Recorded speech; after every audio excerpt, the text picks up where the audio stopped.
Assalamualaikum warahmatullahi wabarakatuh. Saya Syarif, Habibie Syarif Skada, menyampaikan pandangan terkait dengan kondisi penerapan syariat Islam di Aceh. Sebenarnya kalau kita harus jujur, penerapan syariat Islam di Aceh itu ada kemajuan dalam beberapa aspek. Kita tahu bahwa deklarasi syariat Islam itu di 2000, kemudian sejalan dengan lahirnya Undang-Undang Nomor 4 Tahun 99. Keistimewaan di situ ada peran ulama, kemudian juga hal lain yang berkaitan tentang partisipasi publik dalam penerapan syariat Islam.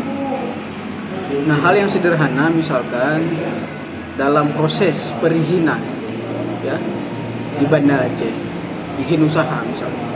Dulunya tidak ada kebijakan setiap usaha warkop misalkan atau usaha perhotelan itu ada ruang keagamaan.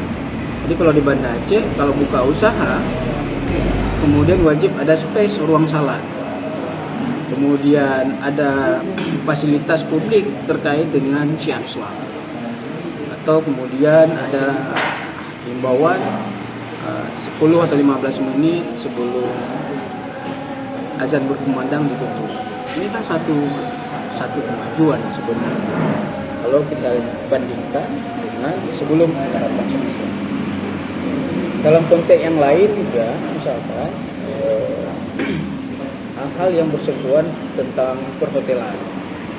Kita tahu hotel-hotel yang bintang 5 ke atas itu kan agak sulit diakses, dan mereka punya tradisi sesuai dengan perhimpunan hotel.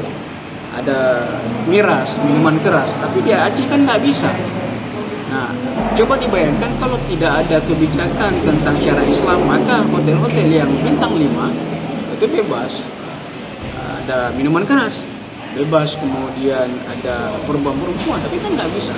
Ini artinya ada kemajuan. Jadi kalau dibilang penerapan syariat Islam kemunduran, saya kira itu adalah kurang tepat.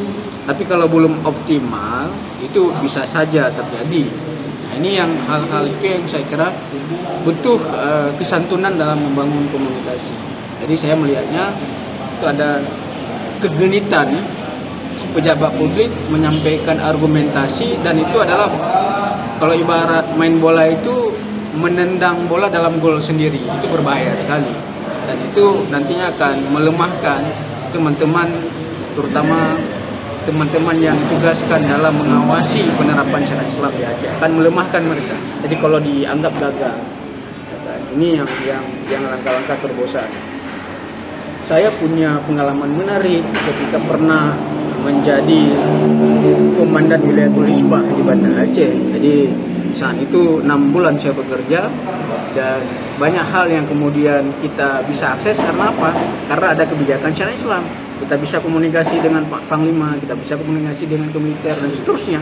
Karena ada atribut kewenangan yang kita miliki, dan kita bisa menyelesaikan semua persoalan-persoalan, termasuk memberikan penyuluhan kepada mahasiswa agar tidak melanggar syariat Islam.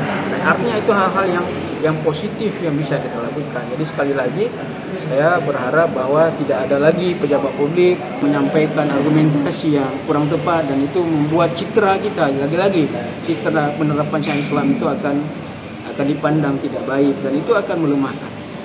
Hal yang menarik juga saya kira dulunya katakanlah ada beberapa perguruan tinggi atau namanya sekolah kedinasan yang pakaiannya tidak berjilbab, tapi kemudian begitu dia masuk melakukan penelitian di dinas syariat Islam atau di Satpol PP, ya kalau atributnya kurang baik itu kemudian kita tidak layani. Itu adalah hal-hal yang kemudian bisa menyesuaikan dengan kondisi kekinian. Saya kira itu yang bisa kita berikan pandangan terkait dengan